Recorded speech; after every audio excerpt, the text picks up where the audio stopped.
یا آپ یو اے ای سے ڈپورٹ ہونے والے ہیں؟ تو یہ ویڈیو آپ کے لیے بہت اہم ہے۔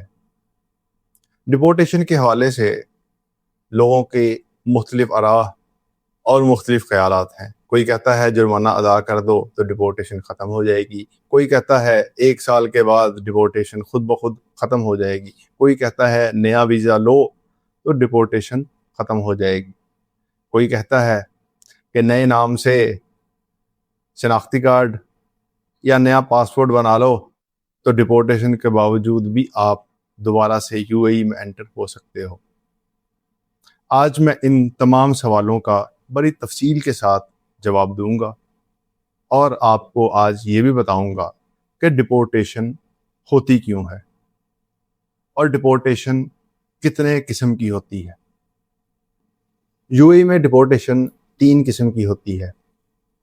ایک ڈپورٹیشن جسے کرمنل ڈپورٹیشن کہا جاتا ہے، یہ ڈپورٹیشن عموماً فیلونی یا مسڈمینر کے سیویئر کیسز میں کورٹ کے حکم پر کی جاتی ہے۔ دوسری قسم ایڈمنسٹریٹو ڈپورٹیشن ہوتی ہے، اس میں آپ کا کیس کورٹ میں نہیں جاتا اور آپ کو امیگریشن ڈائریکٹ ہی ڈپورٹ کر دیتی ہے۔ اگر آپ پبلک سیکیورٹی سے ریلیٹڈ کسی معاملات میں انوالو ہیں یا آپ اپنے امپلائر کی اجازت کے بغیر کسی دوسرے امپلائر کے پاس کام کر رہے ہیں یا آپ وزٹ ویزا پر ہوتے ہوئے امپلائمنٹ ورک کر رہے ہیں تو ان صورتوں میں آپ کو ایڈمنسٹریٹو ڈپورٹیشن کے تحت ڈپورٹ کر دیا جائے گا۔ تیسری ڈپورٹیشن سیکیورٹی ڈپورٹیشن ہے۔ اگر یو اے کی اتھارٹیز یہ سمجھتی ہیں کہ آپ یو اے کے انٹرسٹ کے لیے خطرہ ہیں تو آپ کو فی الفور ڈپورٹ کر دیا جائے گا۔ یہ تمام ڈپورٹیشن فیڈرل لا نمبر 29 آف 2021 کے تحت ہوتی ہیں۔ اس سے پہلے یہ ڈپورٹیشن 1973 کا قانون تھا، اس کے تحت ہوتی تھی، لیکن اب لیٹسٹ قانون کے تحت ہوتی ہیں۔ اب اس بات کو سمجھ لیتے ہیں کہ اگر آپ یو اے ای میں ہیں اور آپ کے خلاف ڈپورٹیشن کا آرڈر ہو چکا ہے تو اس صورتوں میں آپ کے پاس کیا قانونی آپشنز اویلیبل ہیں۔ سب سے پہلے یہ دیکھنا ضروری ہے کہ کیا آپ کے خلاف ایڈمنسٹریٹو ڈپورٹیشن کا آرڈر لگا ہے یا کورٹ نے کسی کرمنل کیس پر آپ کے خلاف ڈپورٹیشن لگائی ہے۔ اگر کورٹ کی طرف سے ڈپورٹیشن کا آرڈر ہوا ہے تو اس صورت میں آپ کو ہائر کورٹس کے پاس اپیل کرنی پڑے گی۔ اسی طریقے سے اگر امیگریشن میں ایڈمنسٹریٹو ڈپورٹیشن آپ کے اگینسٹ آرڈر ہوا ہے تو اس صورت میں آپ کے پاس بہت ہی کم وقت ہوتا ہے۔ جیسے ہی آپ کو اس بارے میں اطلاع ملے کہ آپ کے اگینسٹ ڈپورٹیشن کا آرڈر ہو چکا ہے تو فی الفور ایک سرٹیفائیڈ لائر سے رابطہ کیجیے تاکہ وہ آپ کو اس معاملے میں اسسٹ کر سکے۔ اب اس میں ایک اور بہت اہم چیز کو سمجھنا بہت ضروری ہے۔ ایک یہ ہے کہ آپ کے خلاف ڈپورٹیشن کا آرڈر ہوا، اتھارٹیز نے آپ سے کہا کہ آپ اتنے ٹائم فریم کے اندر ملک چھوڑ کر چلے جائیں۔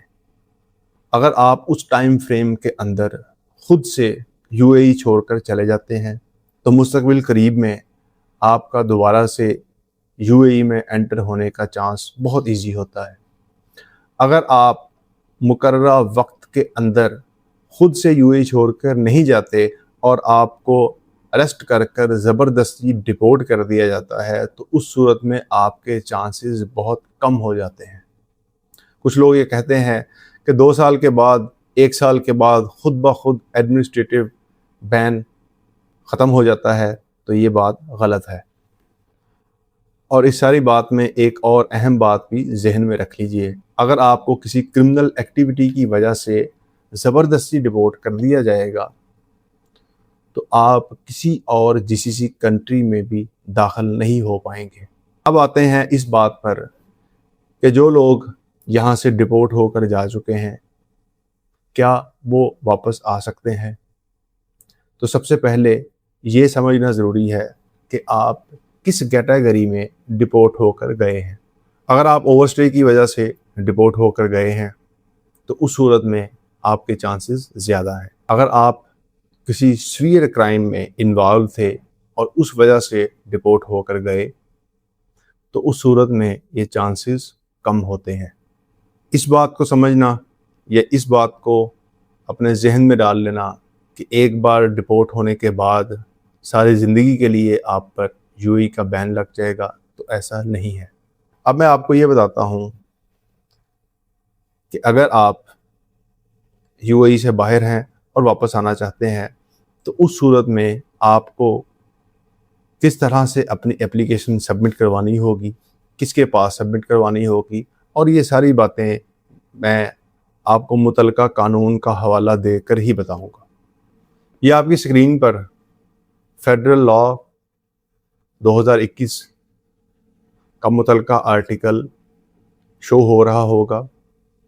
اس میں واضح طور پر لکھا ہے کہ اگر کوئی شخص یو اے ای سے ڈپورٹ ہو کر چلا جاتا ہے تو واپس آنے کے لیے وہ کس آفیسر کو یا کس ڈپارٹمنٹ میں اپنی اپلیکیشن سبمٹ کروائے گا۔ اگر آپ ایڈمنسٹریٹو طور پر ڈپورٹ ہو کر جاتے ہیں تو اس صورت میں آپ کو امیگریشن کو ہی ریکویسٹ کرنی پڑتی ہے۔ اگر آپ کرمنل آرڈر کے تحت کسی قاضی کے حکم سے ڈپورٹ ہو کر گئے ہیں، اس صورت میں آپ کو پبلک پراسیکیوٹر کو اپلیکیشن سبمٹ کروانی ہوتی ہے۔ کیا تمام اپلیکیشنز ایکسیپٹ ہو جاتی ہیں؟ جی ایسا نہیں ہوتا۔ کیا تمام اپلیکیشنز ریجیکٹ ہو جاتی ہیں؟ تو ایسا بھی نہیں ہوتا۔ ہر کیس کے حقائق اور اس کے واقعات دوسرے کیس سے مختلف ہوتے ہیں۔ اب سب سے اہم سوال جو لوگوں کے ذہن میں آتا ہے کہ آپ تو یو اے ای سے باہر اپنے ملک میں بیٹھے ہیں، تو آپ کس طریقے سے یہ اپلیکیشن سبمٹ کروا سکتے ہیں؟ کیا یہ اپلیکیشنز آن لائن سبمٹ ہو سکتی ہیں؟ تو جی نہیں، ایسا نہیں ہوگا۔ آپ کو یو اے ای میں کسی سرٹیفائڈ لائر کو ہائر کرنا پڑے گا، یا آپ کا کوئی رشتہ دار، کوئی بلڈ ریلیشن یو اے ای میں لیگل ریزیڈنٹ ہے تو آپ کو اس کو پاور آف اٹارنی دینا پڑے گا۔